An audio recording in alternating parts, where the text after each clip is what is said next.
Hello, Happy New Year, and welcome to today's virtual happy hour tour. I am Brenda Holt with the Arizona office of AARP. We are the nation's largest nonprofit, nonpartisan organization dedicated to empowering people 50 and older to choose how they live as they age. With a nationwide presence and nearly 38 million members across the nation, and approximately 900,000 right here in Arizona, AARP works to strengthen communities, and we advocate for what matters most to families, such as health security, financial stability, and personal fulfillment. During the month of January, we will focus on thriving in the job market. For almost 2 years now, older workers continue to feel the impact of the coronavirus pandemic. While unemployment rates have decreased overall in 2021, this trend has not been the case across all populations. We know that almost 42% of job seekers are age 55 and older and have been out of work for 6 months or longer. Women and communities of color, for instance, are still struggling with returning to work. Some lost their jobs during the pandemic and have not been able to gain employment since, or have struggled to re-enter the workforce while trying to manage care responsibilities for their children, parents, and/or loved ones. To help experienced workers and job seekers get to where they want to be, AARP offers effective resources and innovative tools, spotlights employers that value experienced workers, and confronts age discrimination in the workplace. So whether you're kicking off a job search or looking to advance your career, sometimes a fresh perspective is all you need to break through. Re-energize yourself and learn how to apply your skills in ways you've never considered. At AARP Working Jobs, you will find innovative tools and tips for experienced workers. It is a whole new way to jumpstart your job search or to help accelerate your career. Visit us at www.aarp.org/work. Thank you again, and with that, I will turn it over to our illustrious Marshall Shore. Hi, Marshall. Happy New Year.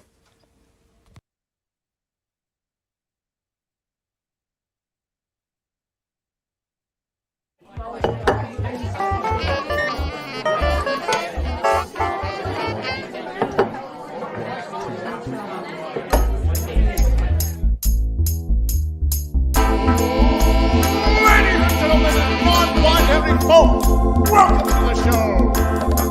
Get ready to meet your host for the night, Arizona's very own hip historian himself, Marshall Shore. Hello, good evening. I want to welcome you all. Here we are on the very first episode of 2022. I am so happy that you're all here. Oh my gosh. It's like this episode's going to be a little bit different than, what we've been doing for the last year and a half, only because as I've been booking guests for next year, they're like, well, what have you done? Tell me about what, and it's like, and just going through the laundry list, the amazing roster of all the folks, all the topics that we've covered, I was like, oh my gosh, I really want to do something special. So that's actually what we're doing today is you're going to hear from me, but you're also going to hear a lot from a variety of other folks as well. So, hello, January 6th, 2022. Thank you all so much for being here. Now, it's not only just January 6th, but it's a whole host of other things as well. Why, on this date back in 1975, Raul Castro was elected governor, but today was the day back in 1975 where he actually took the oath of office and then became not only the 14th governor of Arizona, but the first Hispanic governor of Arizona as well. Now, it is also National Shortbread Day. That simple little cookie that's made with 1 part sugar, 2 parts butter, 3 parts flour, that simple 1, 2, 3. that gives you that what it's named for. I mean, that shortbread, that crumb, that it just so perfectly just crumbles. Well, today's a day to go off and enjoy with maybe a high tea. It is also Bean Day. Now, it's not just because we're having some cool weather that you might want a nice crock pot full of beans just cooking away, making the house smell so good. It is also January 6th for Gregor Mendel, who died back in 1884, who actually used the bean plants and pea plants to develop theories on genetics in plants. So that's why today we celebrate Bean Day. Now, it is also, those beans, well, another way to keep warm is to cuddle up. And that's exactly what today is. It's National Cuddle Up Day. So whether it's a pillow, a cat, a dog, a chinchilla, another person, whatever you like, today's a great day to get under those covers and just keep yourself warm.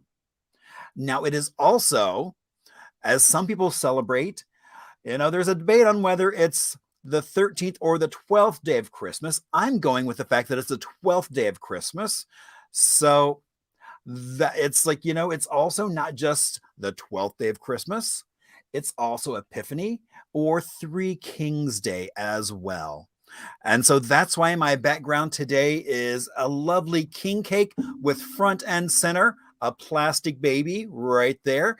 And if when you're having a party and you serve a king cake, whoever gets the baby gets to host another party or has some other duty that getting a little plastic baby stuck in their mouth alludes to.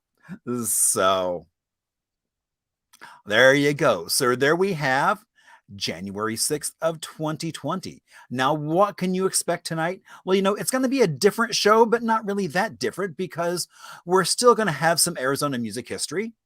We're still going to do From the Vault. We're still going to do trivia, amazing or a little Arizona, as well as a cocktail. And, instead of just one guest, good gosh.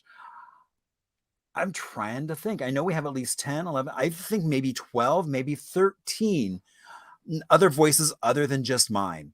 So as well as I guess I get to talk to myself. So we'll see how that goes. It'll be like you're living inside my head or in my house. But so, hitting the wrong button. So if this is your first time here, you might wonder, who is that man and why is he on my screen and why has he been there for a year and a half doing this? Well, my name is Marshall Shore. I moved here, I can now say over 22 years ago. I moved to Arizona. I was working in Brooklyn at this beautiful Carnegie building and decided it was time for a change. So we wound up trading that beautiful Carnegie building for a little 1950s library in South Phoenix, just over on 7th Avenue and Buckeye. And, it's so funny. It's actually that library has come up several times in the last couple of weeks that I've been talking to potential guests for the coming year. So about that community and how wonderful and how that was my introduction really to Phoenix and Arizona.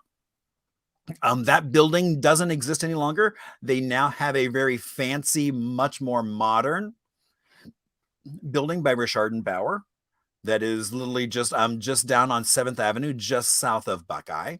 So if you get down there, take a look. It's quite a beautiful building.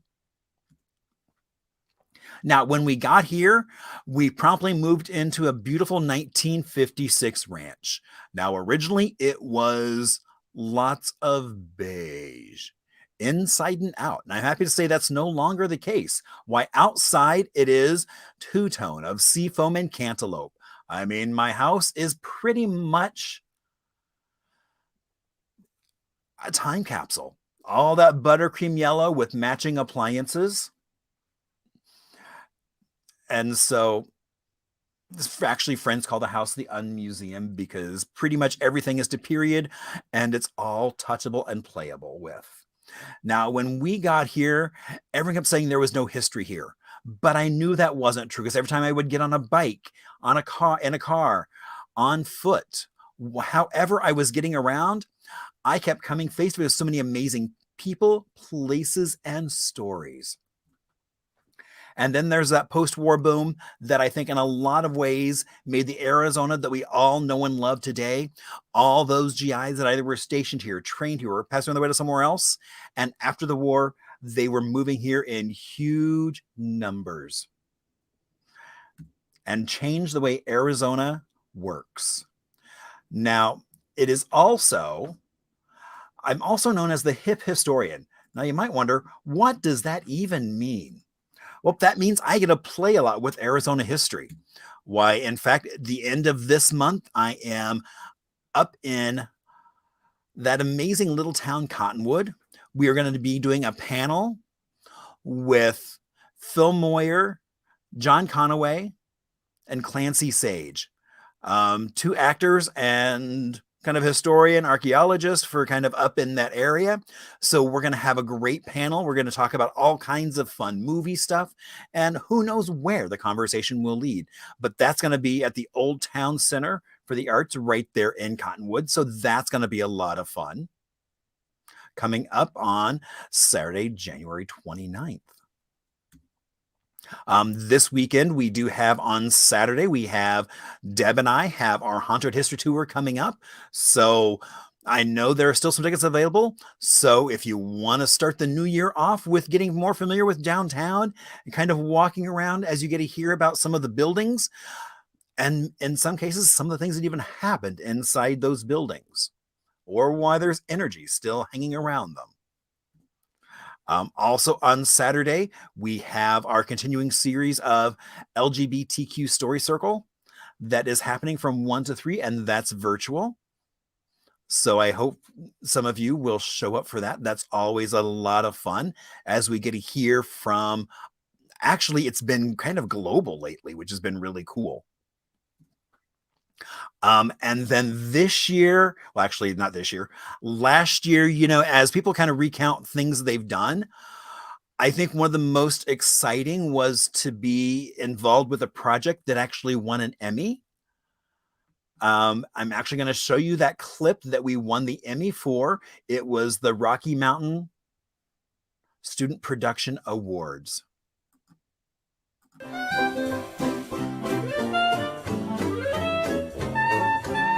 Imagine the way Arizona looked in the early 1900s.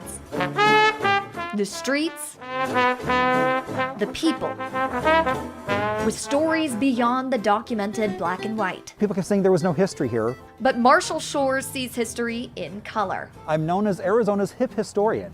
Also known as a local celebrity. So I want to welcome you to Arizona History Happy Hour. One of Marshall's friends, Erica Kempler, watched his audience skyrocket and said it's for a good reason. He doesn't simply study history, he's actually trying to make a significant mark in it. And Marshall made his footprint in history at Greenwood Cemetery in Phoenix, a lawn that celebrates the people who defined Arizona. You can tell a lot about a city by going and visiting its cemetery and seeing its history. To Marshall, each stone in Greenwood Cemetery represents a life with a story to share. But in the case of Nikolai DeRaylen, it was the absence of a headstone that made it so significant. It's a really amazing story. Nikolai DeRaylen visited Arizona to treat his tuberculosis. It didn't go so well for him. He wound up passing away a few months later. He left behind mounds of wealth and his beloved wife, Anna. As they're ready for burial, they discovered that Nikolai was a woman.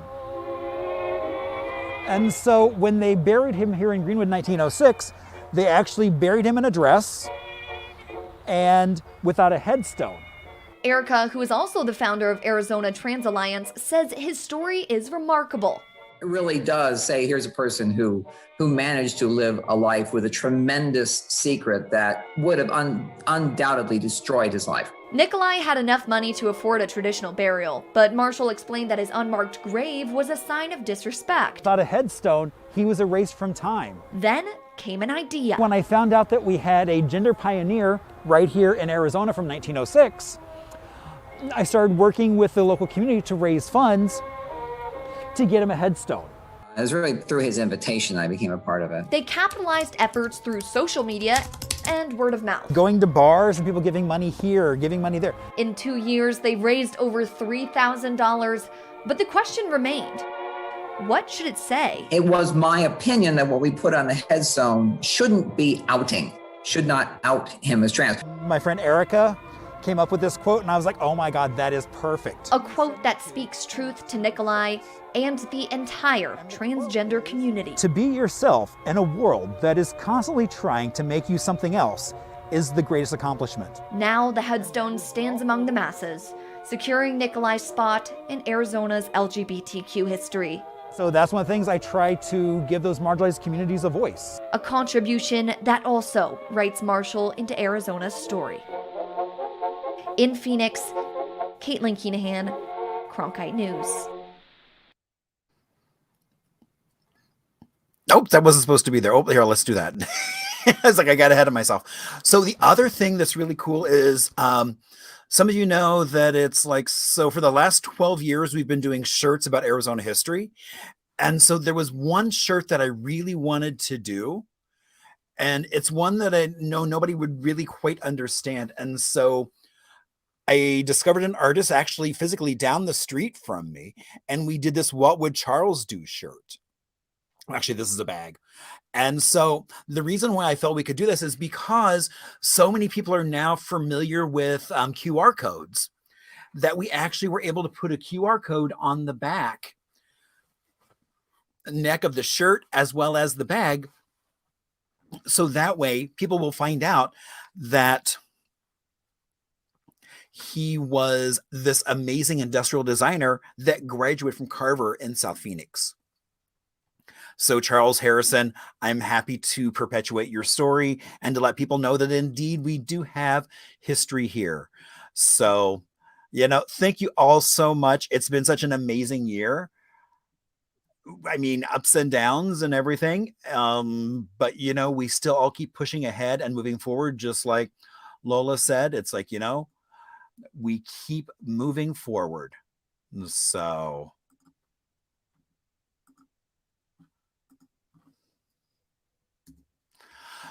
now, you know, I will ask you to share on Facebook. Now you might be like, well, I don't know what's going to happen. Well, I don't really know what's going to happen either. We're going to let technology fall and see where it goes. So Little Arizona. So, you know, I talk about being from New York, but I really grew up in a little tiny town in Indiana. And it was 25 people. And so that kind of, and then basically pretty much from there moved to New York City. So it was kind of, I have this affinity for big and small places. And so I love being able to go around Arizona, visiting small burgs. And so today we are going to talk a little about actually someone else's we're going to talk about Superior, Arizona, which is over in Pinal County. And this actually comes from an earlier episode.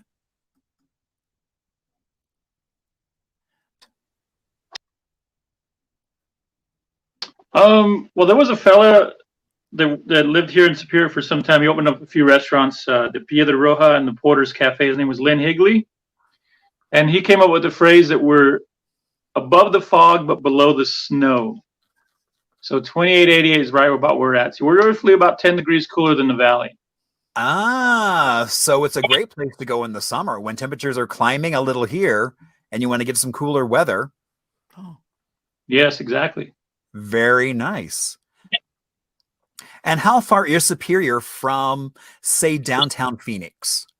Well, I clocked it from my doorstep in Superior all the way to Sky Harbor Airport is exactly 1 hour. Ah, see, it is oh so close. And we have no traffic lights here in Superior. Oh my gosh, you're right. You know, I never even thought of that. But yeah, as I remember driving around town, I'm like, oh yeah, nothing. So it's a great place to go for a day trip, or you can even spend the night. Absolutely. So, because there's all kinds of fun to have there. So, all right. So let's go on to question 2. So who gave Superior its name? George Lobb. So Mr. Lobb. And so how did it get the name Superior? Well, it got a name from Superior from a lot of the investors that came in that were roughly from Michigan, around that Michigan area. So George Lobb dubbed the settlement Superior. Yeah. Superior is home to the world's smallest Museum. Oh my gosh. So tell me about the world's smallest museum. Well, as you're coming through the 60, you'll see the new Circle K just to the south of the 60 there. And right next to it, to the east, there's the Buckboard City Cafe. They have a restaurant and bar in there, as well as the world's smallest museum. It's pretty tiny. It's definitely small. So what kind of things do they have in the museum? Mostly some things that are like locally related, some of the patchy tiers, some of the mining equipment. There's some Beatles memorabilia, some Elvis memorabilia, Okay. Three Stooges kind of thing. Very, very small. But yeah, I'm gonna just because I can do this, I'm gonna kind of give Susan a little shout out. So she just mentioned that her grandfather owned the lumber yard in Superior. We had like 3 in town. Oh. There was the Superior Lumber Yard with the Salazars. There was the Mercantile that the Smokies Mercantile that the Deffenballs owned. And then there was another one that was way back when, and I'm not entirely sure who owned that one. Okay. See, that's part of the fun of this. You never who's going to show up and the stores. Oh, Superior Lumber Yard. Ah, cheers. Oh, I didn't realize you had a cocktail. You haven't been drinking your cocktail. So cheers. Yes, sir. Cheers to you. This is a margarita, prickly pear margarita. Oh, nice. Hey, Dave just pulled this up. I don't know if you can see it real well, but there's a rock shop where that's Mike Guzman Sr. That's his great grandpa. So that he's the one who coined the phrase, coined the name, the patchy tier. Wow. And then my friend Keeley asks, will Superior become the next Bisbee in 20 years? 20? Exactly. I'm hoping it's sooner than that because it's like, my gosh. I mean, people are looking for more and more things to do. Right. I mean, I love Bisbee. Bisbee is where my mom was born. I'm a big fan of the small towns, Cottonwood, Jerome, and that sort of thing. So I think each one of them has their unique appeal and attraction to it. So Superior is pretty much on the way. I mean, we'll get there sooner than later. See, and I like how she amended it to say 10 years. I'm like, I think that's more on track, is kind of more that time frame. Because I mean, Superior is a happening little spot. There's all kinds of cool stuff going in. Indeed. In fact, our Chamber of Commerce met with the Bisbee Chamber of Commerce to find out, as the next mining town, how they were able to really, be a robust little town after the bust there. Oh, very cool. Yeah. And they do it with kind of that sharing of knowledge. Yeah, and they do it with food, events, and plenty of bars.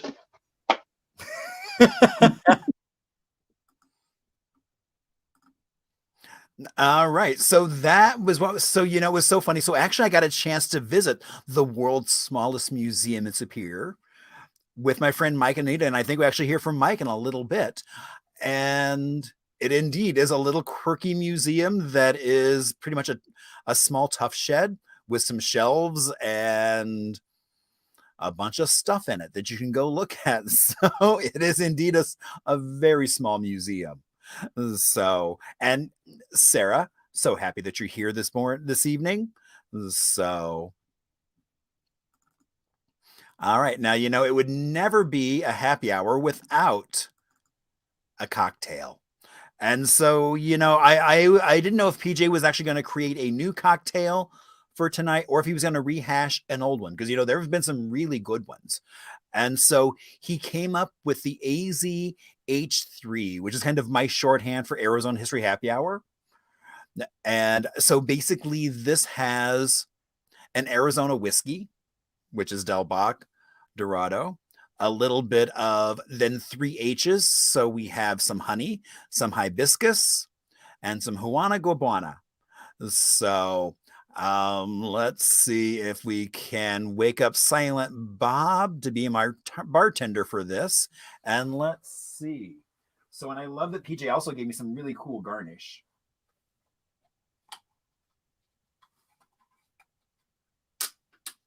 All right, so we'll dump that in. There we go. And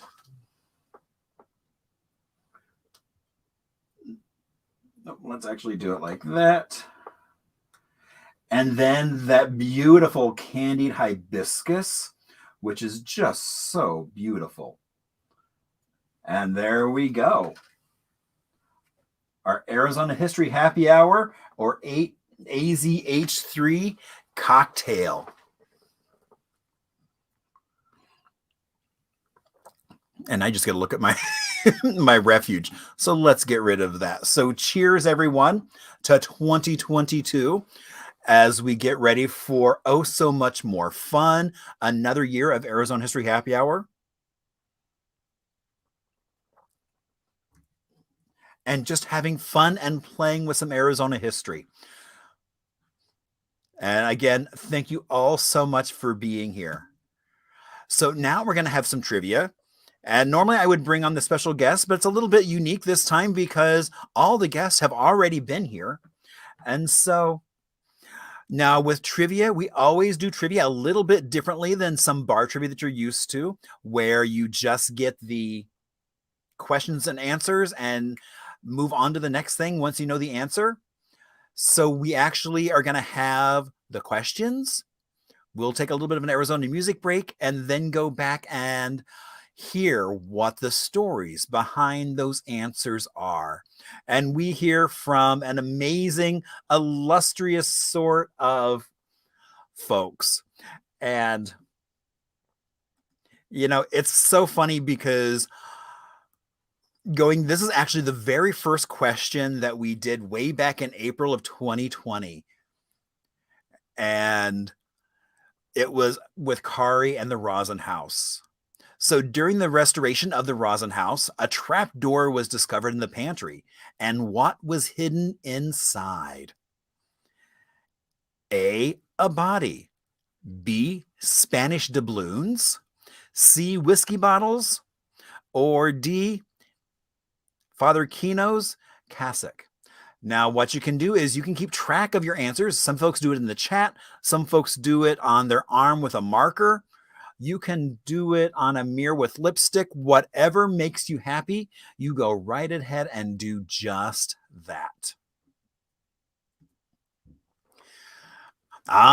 This is when we had Marshall Trimble on. Now, I was going to try and do them in order, but I was like, there's too many things to try and do. So it's like, that's why I had to throw in that this is number 2.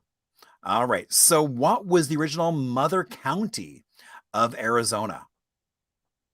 Was it A, Yuma, B, Mojave, C, Yavapai, or D, Santa Cruz?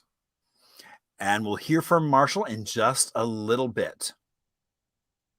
Oh my gosh. I mean, this is just, it's like seeing old friends and...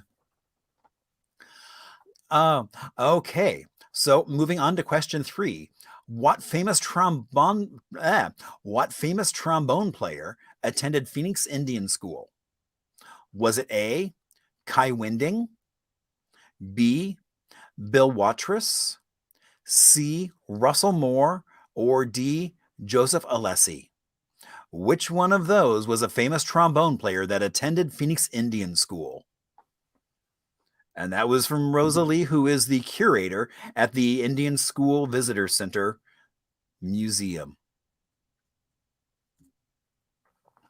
And now we have Pussy LaHoot. Okay. What bar was known for DeGrazia murals? Right here in Phoenix. Was it A, Harpo's, B, Shamu's, C, 307, or D, Casa de Roma? All right. So moving on. All right. So here we are up at the Museum of Indigenous Peoples. Which foods are attributed to Indigenous people? A, chocolate, B, corn, C, tomatoes, D, potatoes. Which one of those foods do you think can be attributed to indigenous folks? All right, we're at that halfway point. We're moving on down the hill. All right. Oh, and I forgot, it's like Eduardo's not going to be here to actually help me pronounce some of these things. So we're just going to go with my bad pronunciation. All right. What medicinal crop did 19th century investors try to raise right here in Arizona? Was it A, Amurthra roxylum cacao, or D, Papaver sumfernirnum, or C, willow trees, or D, cannabis sativa? So which one of those medicinal crops did investors try to raise here back in the 19th century? All right. Question 6. Which of the following is not the name of a magic shop here in the Valley of the Sun? A, Sun Magic, B, Presto Magic, C, Easley's Fun Shop, D, Wacky Zack's, or E, Al's Magic Shop. Which one of those is not a magic shop here in the Valley? And we'll hear from Brad Zen in just a little bit. Question 8. How close does the technician have to stand to a shell to fire it? And we're talking about fireworks here. I thought this was an appropriate question right after New Year's, when I know in my neighborhood there were lots of fireworks being shot off. I'm assuming the same is probably true for your neighborhood, because I saw lots of friends posting photos on Facebook and other social media. All right, question 9. What was Hoffman's first tract neighborhood in Phoenix called? Was it A, Hoffman Terrace, B, Hoffman Town, C, Jackson Villa, or D, Manana Vista? And we'll hear from Allison King with Modern Phoenix on that one. Question 7. What spurred a major migration of African American laborers out of the South to northern Arizona starting earlier in the 1920s? Was it A, mining, B, lumber, C, farming, or D, cotton? And we'll hear from Margaret up north in just a little bit. All right. Oh, I'm sorry. I was like, oh, wait a minute. What did I do wrong? Okay, so now we're going to take a little Arizona music break while you are trying to remember what those answers were, if you saw that episode. And so we are going to talk about some Arizona music. And so we are going to talk about Lee Crow, who grew up right here in the Valley. Her family was quite musical, quite artistic, quite talented. She went on to become Elvis herself, a crooner, and she is in the Bay Area right now as part of a group called Velveta. Their recent album was Velveta Rhymes with Loretta, in case you were wondering what the name of the group was. And so we are going to hear from Velveta the story of the Lost Dutchman mine.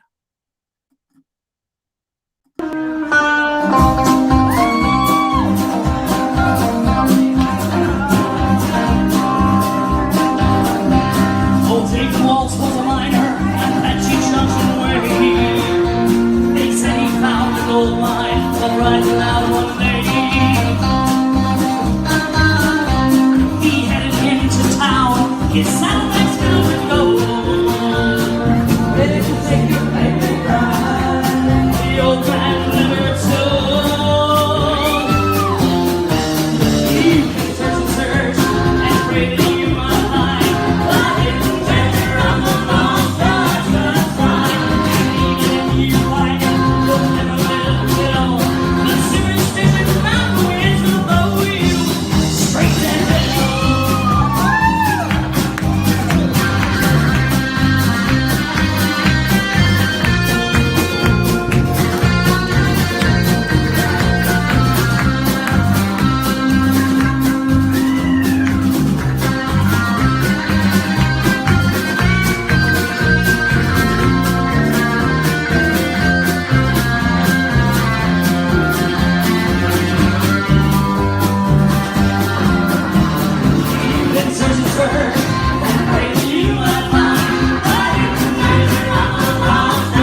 have all yourself to blame.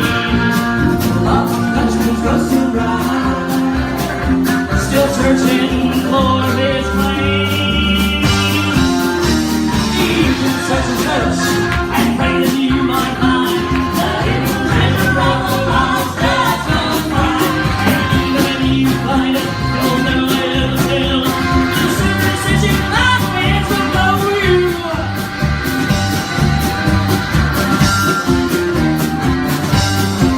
Straight to hell.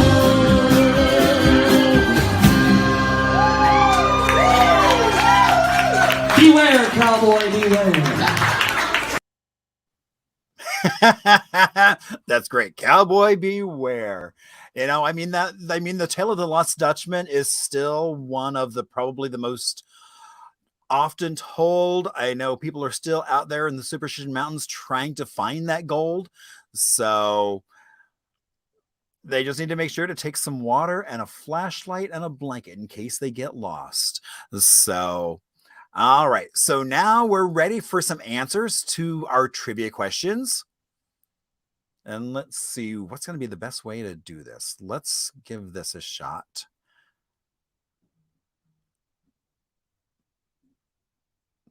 Question number 1. During the restoration, in the trap door was in the pantry was whiskey bottles. That's right. So the thinking is that, so the third resident of the house, I'm sorry, the fourth resident were the Gammels. And Mr. Gammel was a saloon owner. And they bought the nice, big, beautiful Rawson house with all of their wealth. He was a saloon owner. He was a business owner. And a few months after purchasing the house, Arizona went dry. They started their own prohibition. We do know that they did not stop selling alcohol, and because they actually got caught. And so we think that they probably actually created this hidden hole, this spot in the pantry of the kitchen to hide their contraband. So very cool. I didn't realize there was a little bit of prohibition history at the Rosen House. How cool is that? Even more appropriate for Jen and Jazz to be there. Exactly. And I think that this picture is actually, I don't know if they were exactly the bottles that were found in the pantry. They may have been. I'm pretty sure this might be actually them, what was found there. Okay. So, it's so funny looking back at that. That was the very first question of the very first episode of History Happy Hour. And my logos were so big that I couldn't even read the questions. So, we've come a long way, baby, from April of 2020 till now. So, and Kari was such a great to just take that plunge, especially not knowing what I didn't know what I was doing, but just willing to come on and share some of the history of the Rosen House. So, thank her for that. And I know the Rosen House has done a few events. So if you get a chance, please go check out the Rosen House. What was the original mother county of Arizona? Yavapai. Yavapai. So why was Yavapai called the mother county? Well, originally there were 4 counties. There was Mojave County, Yuma County, and Pima County. 4 counties. And from that, they started breaking them off. At one time, what you see there with where Yavapai County is, it went all the way across up to the Colorado or the Utah border, and all the way to the New Mexico line, Apache, Navajo County, and Coconino County. And Coconino County today is the second largest county in the United States. So all of that got taken. It was just too big. Gila County spread off from it. Parts of Maricopa came from there, and Apache, Navajo, Graham, all of those, Greenlee, all those counties were just chipped off of Yavapai. And so Yavapai is the mother. Wow. And then basically gave birth to all these other little counties around it. Yeah, they were created from it. Pima did a little bit, and Yuma during recent years, Yuma split and created La Paz County in the 1980s. Okay. But, a piece of Mojave County was stolen away from us by Nevada. And we still call it the Lost Paiute. But you know what it includes? Clark County, today's Clark County. It was in Arizona, it was Paiute County, but Nevada was a state and we were just a territory, and Nevada says we want that, and they took it. So otherwise, the city, you see the city of Las Vegas was just a little Mormon settlement crossing there on the way to San Bernardino to California, where they had a colony. And if you were to look for the border of Nevada, had that not happened, you'd have to go all the way north to Beatty. So Beatty could have been Las Vegas, I suppose. But I doubt if it ever would have happened. History would have really altered, because it was really what really made Clark County, what's today Clark County, was the building of Boulder Dam, today Hoover Dam. Right. And they were doing that in the 1930s. And it was, other than that, it was just a little spot in the road until they started building the dam.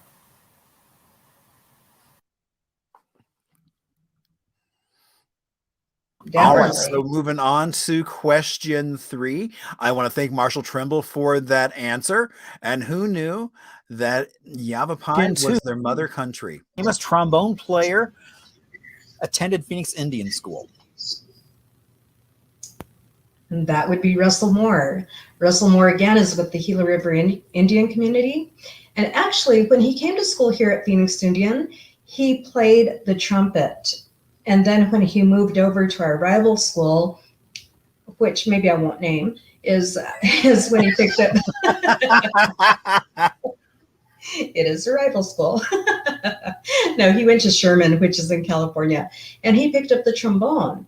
What's interesting, if you go back to the picture of Russell Moore, you'll see him and he's playing that trombone out the side of his mouth. Right. And that's not a typical way to play a trombone. But what happened is he had an injury, and that prevented him from playing that trombone the correct way. So he became very innovative and learned how to play the trombone out of the side of his mouth. And he became very good. He played with the likes of Louis Armstrong and traveled across the world playing that trombone. Well, so was music a big part of kind of life on at the Indian school? Oh my goodness, yes. Music was a huge part.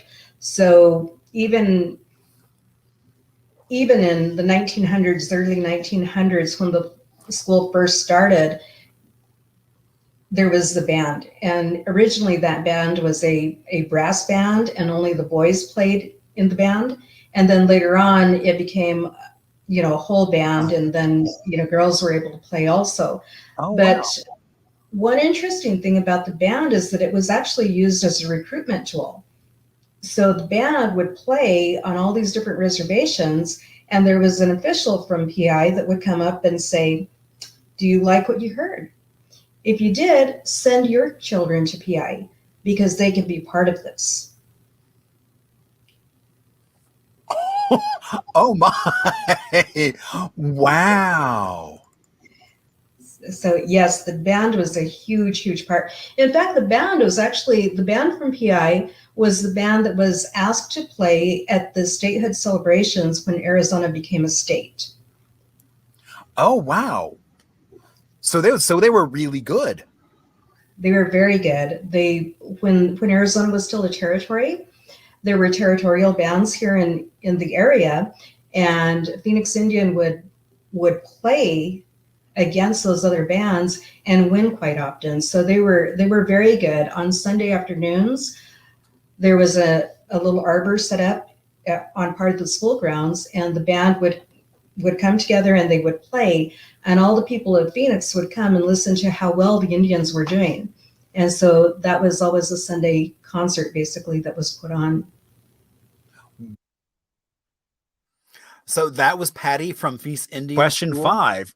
What bar was known for DeGrazia murals? And that would be the 307.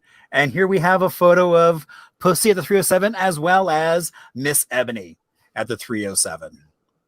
Yes. And we're right in front of some of those. Well, they were on 2 of the walls. The one long wall had many murals, and that one in front of me was right in the middle of the bar. They called those the Dancing Ladies.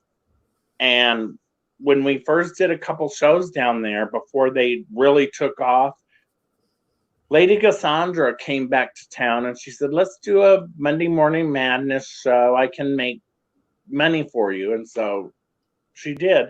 But they just put like 4 cases of beer. But if you worked in the bar, Budweiser bottled beers come in like a case, and it's very sturdy. They put like 4 of those together with some plywood on top, and that's what I'm standing on. And I'm in front of the DeGrazia dancing girls. Let's see, Ebony, I think, is right in the same place. Yeah, he's in the exact same spot. Yeah. And then I have a picture.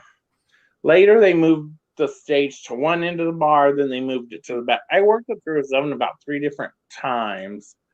Early 80s, late 80s, and then the very, very bitter end at the 1999. But yeah, DeGrazia had painted those pictures. We have a lot of conflicting stories. I had heard he paid it to pay off a bar tab. You had heard he paid it off just to drink for free. Well, basically it's the same thing. So I guess the story is cheap booze. He was working for cheap booze. Yeah, it was a building. It was a straight bar for years. And before that, it was a drugstore. I think they said it was a Walgreens. The old owner, James Harrison, told me. So anyway, it's very exciting. And I forgot to bring them out. But when I heard they were demolishing it, I did go out there, pulled up, walked up to the chain link fence, and one of the construction workers came over. He was the foreman, actually. He was very nice to me. I said, I used to work here. I was a drag queen. And he's like, oh, I heard this was a really good place. And he gave me like 5 of the bricks. And I have some crumbled pieces that are that turquoise back there. And I have a couple of pieces that have the gold brush strokes, but I don't know what. They were all the same color. So I have some of that crumbled, and I gave some of it to some of the girls that I knew that had worked there. But yeah, I have a couple of bricks. And I told him, I said, hey, did you find the basement yet? He was like, there's a basement in here? I said, oh yeah, that's where they hid the bodies, honey. Well, and with the murals. They always heard, they said, you want to come back to the back? He goes, you don't like your salary? Come to the back. I was like, I always heard there was a basement back there where there was bodies, but actually it was just a cellar where they kept beer and stuff to keep it cool. But what do you call the guy that tears down the building? The demolition guy didn't know there was a basement, so he was anxious to find it after I left. So we each got something. Right. Well, I know with the murals, they actually tried to, his museum came up from Tucson to try and save the ballerina that was back behind the stage. They tried to move it, but those things were so, you can see the pieces I have. It's not even like what we call drywall today. I don't know what it is. It's just a thin little, I guess it is a drywall, but yeah, it just. Yeah, I think it was really just plaster kind of on the wall. I mean, it was like, and so that was the only one that wasn't right on the bricks. So as soon as they pulled it up from the wall, it just shattered. Sometime we'll do a whole show on the 307 in downtown Phoenix, and I'll bring those out because I still have a few. I haven't given them all out. Okay. Yeah, that was such an interesting place. Boy, like 5 times during my life. When I first heard about it and went down there, I thought it was a rough old honky tonk, and I was from Flagstaff and I was afraid to go down there. Then one time I was working there, then another time I was 86th out of there, then another time I was working there. Then it was like, oh my God, it was on and on. It was always a drama place. But you know what? I was looking at those pictures today, and it was a home. It was a home for a lot of people. So you got to give that up because there's a lot of people in this world who need a home, and that was awesome. Right.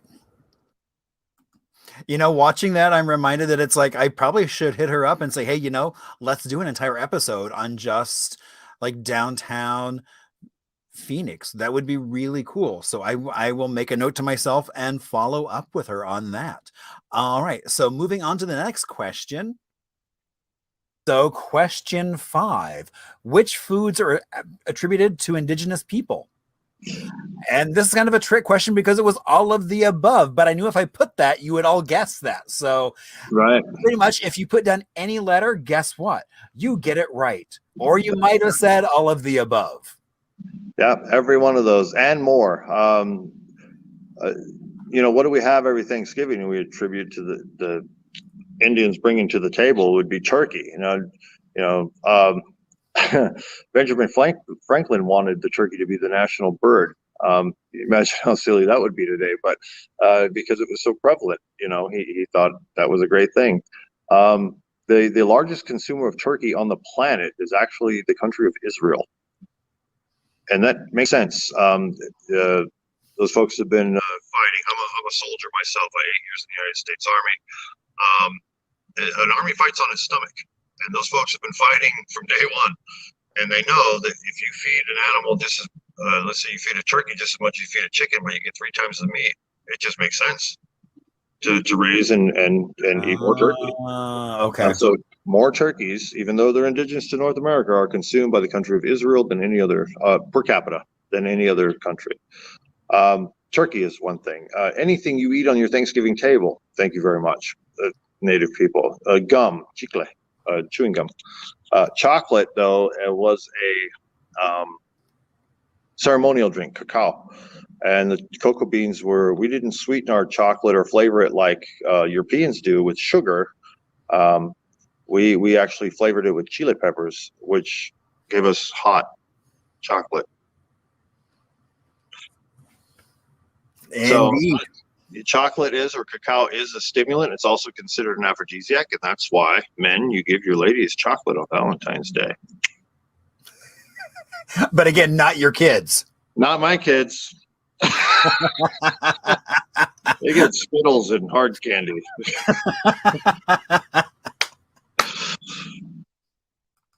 You know, that was so much fun with Manuel. I really need to get up there. I know Anita and Mike said, you know, we should go up, make a road trip to go up there. We really do, because it's such a great museum up in Prescott, the Indigenous Peoples Museum. And they've really kind of changed it around quite a bit.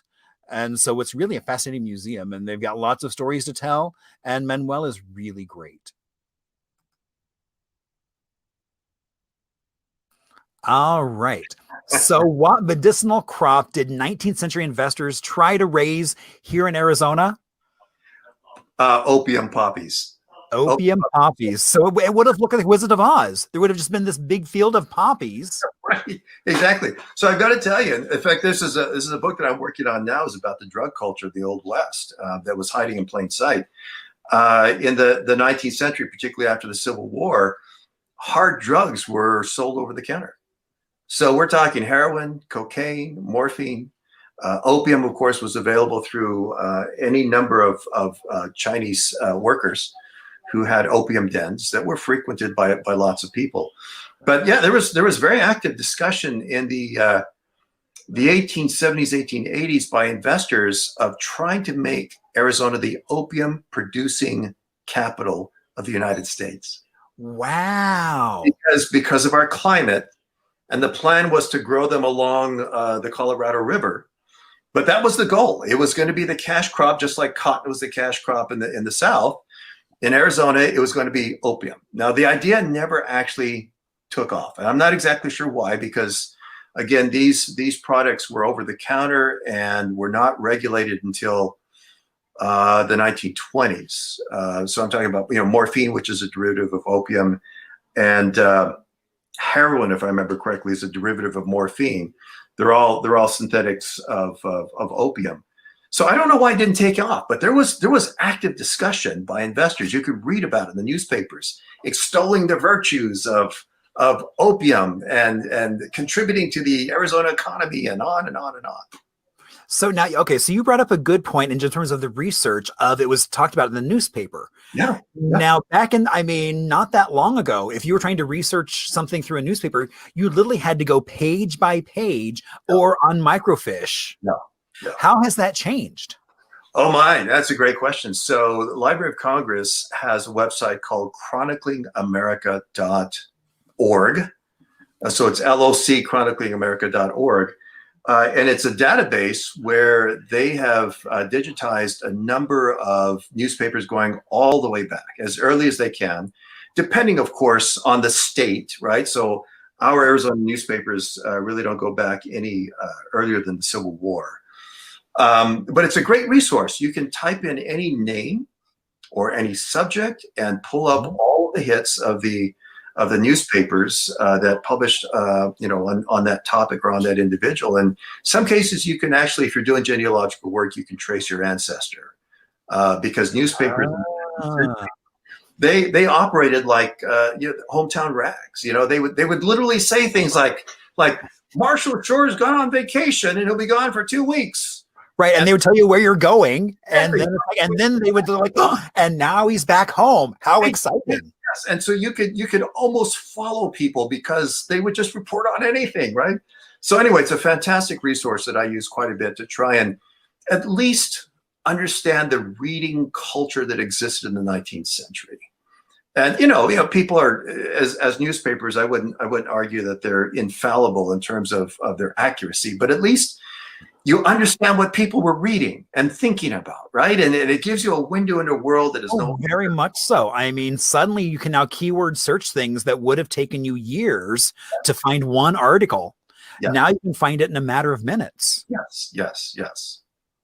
Yeah, back in the old days, you go down to the archives, right, and read through the microfilm. But now it's great, and because it's online, you can zoom in and and look at a word and try to figure it out, or there are lots of things you can do now.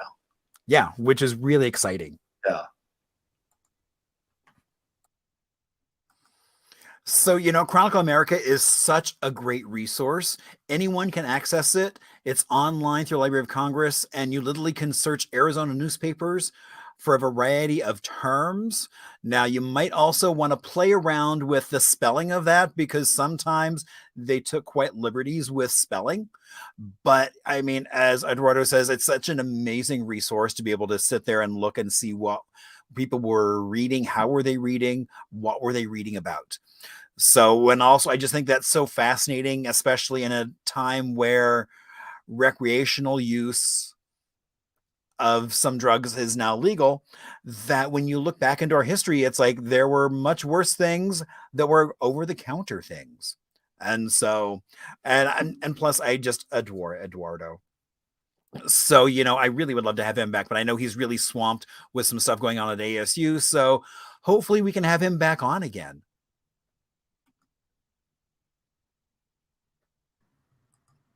All right. So which of the following is not the name of a magic shop here in the Valley of the Sun? Was it A? Oh, go ahead. Nope, I was going to say, and so, okay, I know it's like, so which one is it? Well, it is not E, Al's Magic Shop. Al's Magic Shop was actually in Washington, D.C. And I'll talk about, Sun Magic, Presto Magic, Easley's Fun Shop we talked about, Wacky Zach's. They just closed as a result of the pandemic here not too long ago. And there is another one, and I sent you an email. You did. I forget, and I didn't put the photo in. So that's okay. Lee Holtz has a place out at Superstition Springs Mall. That's the last magic shop in the Valley. There was another one that's not on this list. Rob Fulmer had one called the Amazing Magic Shop. So we've had a number of magic shops here in the Valley, but Lee Holtz and the Wizard Magic Shop, I think is what he calls it, out at Superstition Springs Mall is the last, surviving magic store in the Valley. And if you want to take the kids, go out on Saturday afternoon, and Lee puts on a free magic show there at his location. He has a little stage set up and everything with curtains and whatever. And so he does a free magic show for the kids on Saturday afternoon. So we'll plug Lee and that. Indeed, yeah. So be sure to go to Super Springs Mountain Mall out in Mesa and go visit the magic shop. Now, also through Brad, we were chatting, and one of the things I've been wanting to do is circus history. And so he actually put me in touch with Circus Americana, which is a family circus based right here. And so we're trying to find a good date to have them on as a guest. So I'm just so excited to be able to talk about circus history. So on to the next question. And then how close does a technician need to stand to fire a shell? Yeah, we're right on there. 1 foot. And well, yeah, if you're using like a torch to light them, you've got to be right there. Otherwise, it's not going to light. Yeah, and then because of that, we get hit with the shockwave on the bigger shells, and it causes what's called petechiae bruising, which the little blood vessels in your skin explode. So you have this nice little looking bruise all over the front of your body, where you've been hit by these shockwaves over and over and over. Oh wow! I didn't even realize that was a thing. Yeah, which makes sense. I mean, if you're like shooting a gun, you get that kickback, so it only even makes sense that you get some sort of. Yeah, the shockwaves will knock off your glasses on the big ones, and you can feel it. It hits you like someone punches you really hard. So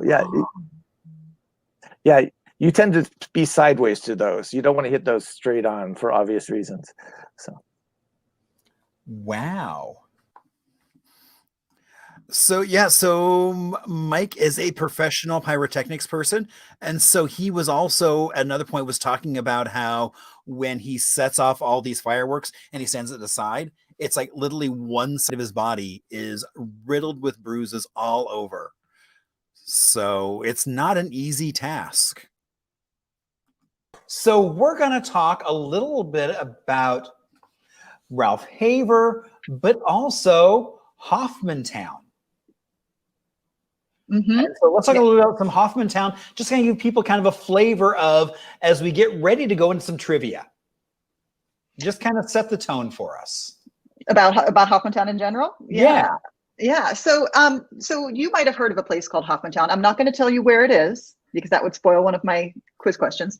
But you may have heard of Hoffman Town. And I first heard of Hoffman Town, it must have been 17 years ago, 16, something like that, like a really long time ago. And when I was first studying Ralph Haver and becoming familiar with his body of work, John Jack Mart whispered in my ear and he said, you know how John does. Exactly. He'll write a note on a notepad and like mail it to you or something, So John said, you know, Ralph Haver did Hoffman Town, right? And I'm like, okay, that sounds great. Let me just find out a way to authenticate that. And I for years, I could not authenticate this information. And then other people had told me this, and it was usually people who've been around for a long time, who actually witnessed it. People in real estate, like John was in real estate. And it took me a while to authenticate it because I could not make that connection between Ralph Haver and the Hoffman Town. But as the years go by, these digital archives just get better and better and better. And when you search one topic 1 year and you can't find anything, if you have the perseverance and you go back and you search again in a new database or search a new way, you're going to find something. And I finally found the smoking gun that linked Hoffman and Haver together. And it was not through Hoffman Town. It was through another development that I had never heard of before. But going back in my correspondence with John, John had told me about this community 15 years ago and told me to go check it out. And I did go check it out, and I looked at it and I was like, what am I looking at here? I don't understand it. And I think the big problem was that I didn't understand it. I didn't know what I was looking at, but now I do. And that's what I'm going to share with you tonight. Very cool. Yeah, I mean, that's the thing. I mean, you've got to really, even the same topic, keep researching, because suddenly a vertical file now is full of stuff that wasn't full of stuff a year ago. And it'll be interesting to see in this whole moment, there have been so many folks who have been kind of ruminating and thinking of things, what new stuff will come out. So yeah, so I'm looking forward to going down this rabbit hole with you of some place that's near and dear to my heart. Let's see. All right. So who was Sam Hoffman? Well, he was a developer, and he'd been working in Phoenix since the late 1940s, and had a track record of doing home building before he got into mass production of homes. He came to us from the Chicago area as a developer, and was like enterprising, just like Del Webb was. When you think of big developers in Phoenix, you might think of Del Webb. Maybe Del Trailer comes to mind, but Hoffman's in that mix in terms of quantity, but his name was kind of just lost in the sands of time. And he was so successful so quickly because he wanted to build affordable housing, and he wanted fast nickels, not slow quarters. He thought if he could get into production and build lots and lots of houses very, very cheaply, the churn would then make him, make his fortune. To a certain degree, he did. He was very successful and was touted himself as the 5th largest home builder in America, which I think outpaces Del Webb, if I'm not mistaken. So yeah. I'd like to see the other 4 people on that list. I don't know where he got this list from, but right, exactly. Well, and that's always the thing. And people, it's like there's a rank. It's like, well, who's ranking? Because there's so many different ways to look at it. Right, in terms of volume, in terms of price, exactly. So I think he's talking in terms of volume, as we'll see later on. And also, what a thing to be looking at affordable housing, as that's one of the crises we're hitting. Looking across Arizona is affordable housing. And you will be shocked at these home prices. You will be shocked to see what low price he was able to get. But they're small homes. I mean, they're economy homes. They were starter homes designed for GIs who didn't have a ton of money, but did have a chunk that they wanted to invest in. And it involved a commitment to smaller living. Some of these homes only had 1 bathroom, just like my home has. I've got 1 bathroom, and we somehow managed to figure it out, just like we used to in our New York apartment. It's just a different lifestyle. So anyway, so that's the nutshell of Sam Hoffman, and the rest you'll learn as we go through. All right. So now trivia this week is going to be a little different. Instead of going through all the questions and then the answers, we're going to do it all together, because the stories are so good that I didn't really want to divide them up. That's like, once we get the ball rolling, let's just roll. So we do have 10 questions. Feel free to, again, keep track of either in the chat, or if you've got a pen and paper handy, a crayon and a shopping bag, you can do it right there. So, all right. So our first question, what was Hoffman's first tract neighborhood called in Phoenix? Was it Hoffman Terrace, Hoffman Town, Jackson Villa, or Manana Vista?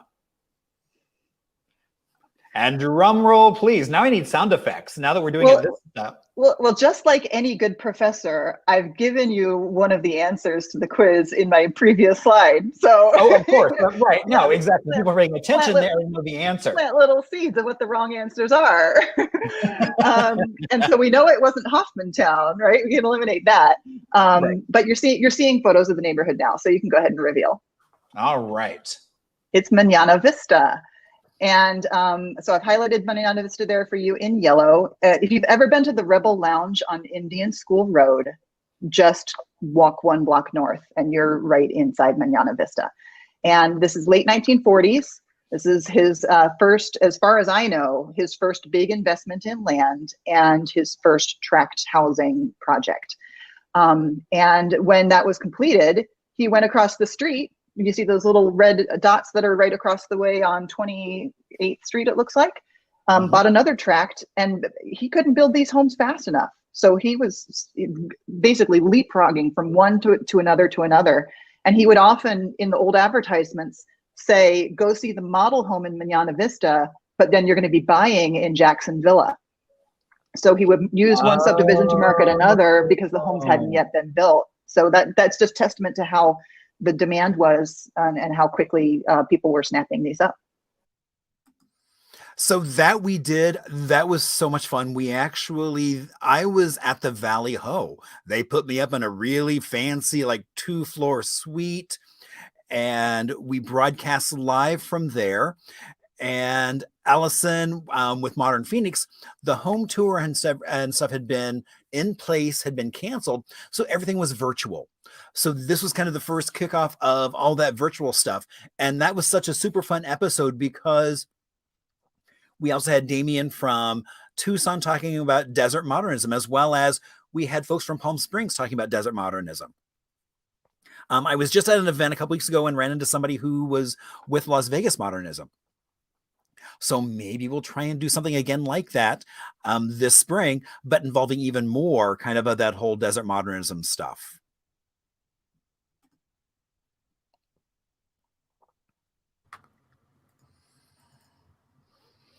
All right. So what spurred a major migration of African-American laborers out of the South to northern Arizona starting in the 1920s? And it wasn't cotton. Although cotton, and those of you in Phoenix know this, cotton actually did bring in a lot of Black people in southern Phoenix. But for northern Arizona, but I believe that actually started happening more in the 40s. For northern Arizona, it was lumber, and this is really unique. And I'll do a little plug. I know you're going to have Jack Reed do a presentation later, and he's really the person to talk about this. He's the one who really did the research on it. But a company called Katy Lumber Company out of Louisiana, apparently the lumber industry of the South was dying right about the 1920s, and they were desperate to try and find a new source of lumber. So this company, my understanding is they basically moved their operations to the Apache Six National Forest, where actually, in actuality, the lumber, the mill itself was on the Apache Reservation, White Mountain Apache Reservation, in an area known today as McNary. And they set up a mill there. Well, in the South, the laborers were Black in the lumber industry. And so a Southern company out of Louisiana could not imagine coming to Arizona without their normal laborers. So apparently they brought with them 500 Black employees to northern Arizona to work in that region. Well, those workers would go home to Louisiana and let their families know that there were work opportunities. And interestingly enough, and Jack can talk about this better than I, the lumber industry paid better here. So what these workers were getting paid, they're very skilled workers, what they were getting paid in Louisiana for a week, they were getting paid by the day here in Arizona. So word got out. So there was, it started a diaspora of, interestingly enough, skilled lumber workers out of the South to the lumber industry areas of northern Arizona. So communities like Holbrook, Winslow, Williams, Peach Springs, there was lumber out on the reservation. Flagstaff as well had fairly substantial Black populations, and lumber, the people working in the lumber industry, starting in the 20s, but continuing well into the 50s. So many of those, in fact, people don't realize, like, for instance, Winslow has a chapter of the NAACP. There are still Black communities, very small. Here in Williams, we still have several Black families who came here working for the lumber industry. We actually have a Black church here in Williams. There's one in Winslow, and there's one in Holbrook. And this is all a legacy from the Black communities that were established there as part of the lumber industry. Wow. So, it was so funny. I ran into Margaret actually at an open house at the Pioneer Cemetery down over on 15th Avenue in Jackson. And so we started talking, and that's how she wound up being a guest. Was we started talking about so many different things, and this one thing she's like, I'd really love to talk about this. So I'm so happy she connected me with Eric. And so, so for me, this is really, you're looking at, 75 episodes I went through, and this is just one kind of highlight. And so again, I want to thank you all so much for being out there. Now, some of the next question that's coming up is, how did you do? So you might already know some of these answers because we've seen them before, but maybe you didn't watch the episode.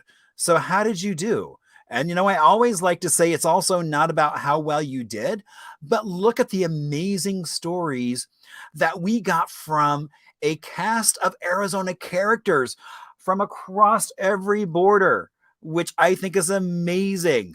When I look back over the 7 episodes that we've done, we've covered a lot of territory, and we're going to do the same thing in the coming year. Oh my gosh. Not just circus history, but we've got wine history coming up, which is going to basically be really interesting because it kind of dispels some of the basic myths that I know I was told about Arizona wine history. So that's going to be a really fun. We've got Moores Institute's going to be on later this month. So we're going to have an amazing year coming up, sharing so many more stories about Arizona history. So, and Elise, I'm glad, even though you had to move, even though you moved back to San Diego, I'm glad you're still able to tune in and feel like you are indeed right back home again. And so, and then that's the whole goal, is that I'm always learning. Even listening to some of these, I was reminded like, oh yeah, I forgot about that. So it's so much fun to go back through and re-listen to some of these. So our next segment is going to be From the Vault. And, I actually had several places to choose from. I chose to actually pull from a program. So how many signs are in the Casa Grande Neon Park? There are 14 signs. So Casa Grande Neon Park. So why is there a neon park in Casa Grande? Well, much like the women who founded the museum, there was just people noticing that there was a lot of neon signs, and there was signage that was kind of falling apart, and there was a need for the historic preservation of it. I believe it was Marge Jantz that spearheaded the idea and put a grant together and received funding to build the neon sign park.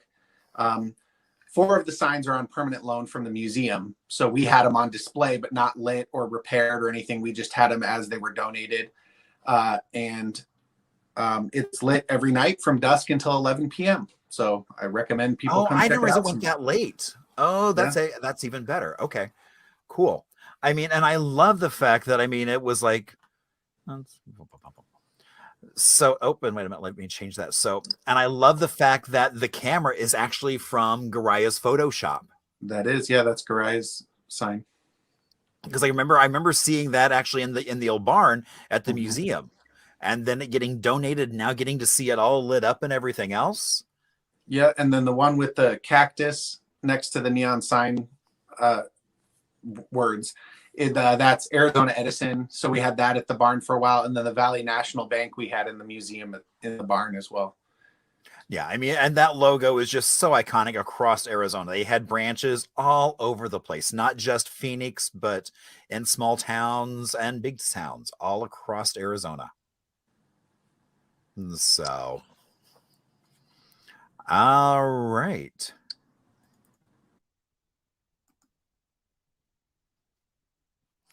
So next week, our guest is coming up is going to be Scott Jacobson, who has been around Arizona for quite some time in a variety of roles. In some ways, it's kind of his fault. I'm doing what I'm doing now. And so it'll be really good to have him on and learn about, so many different sides of Arizona history.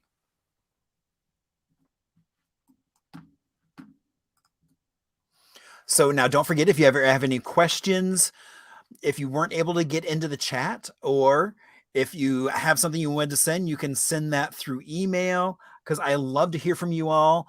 Again, I mean, like talking with Brad, I mean, that's how we're going to do some circus history. And you all have no idea how excited I am about doing circus history. I've been kind of a little obsessed with it for probably about a decade. And so I was so excited to actually get a connection.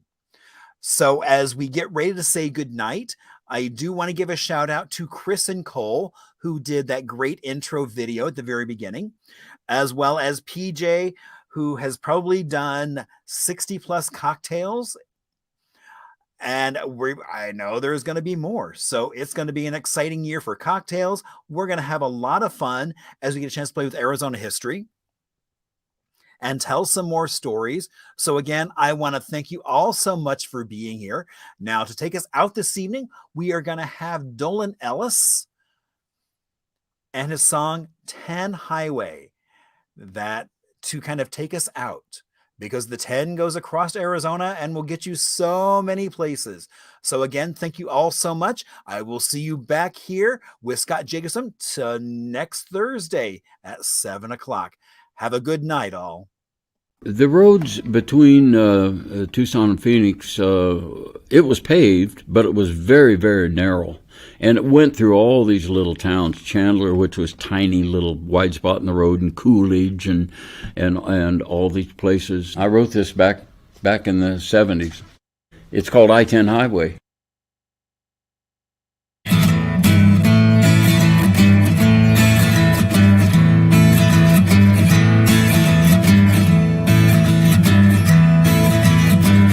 Arizona I-10 Highway, there's a trucker going my way.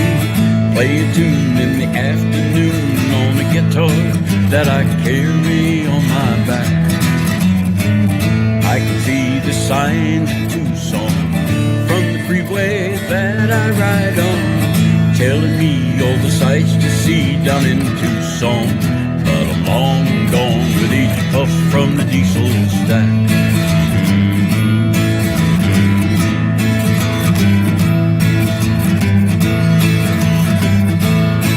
As I pass the irrigation roads, the crops a Pima farmer grows, goes flipping by like pages in a worn-out history book.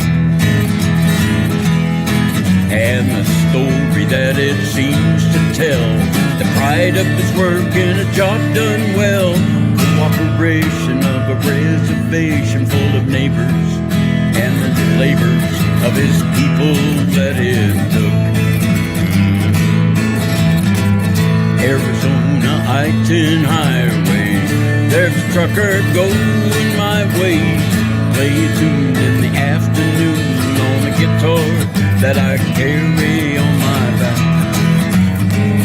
I can see the signs of Tucson from the freeway that I ride on, telling me all the sights to see down in Tucson. But I'm long gone with each puff from the diesel stack. Well, on down that Arizona I-10 Highway, you get a little beyond halfway between Phoenix and Tucson. There you'll come to a pointed mountain called Picacho Peak. Up ahead is Picacho Peak. If that volcanic rock could speak, the things she'd say about yesterday and the way history unfolded at her feet. In the summer of '64, the only battle of the Civil War, fought right there in the desert air. The soldiers straddled McCulloch saddles to the sound of a bugle beat. Arizona I-10 Highway, there's a trucker going my way. Play a tune in the afternoon on a guitar that I carry on my back. I can see the signs of Tucson from the freeway that I ride on, telling me all the sights to see down in Tucson. But I'm long gone with each puff diesel stack. Yes, I'm along with each puff from the diesel stack.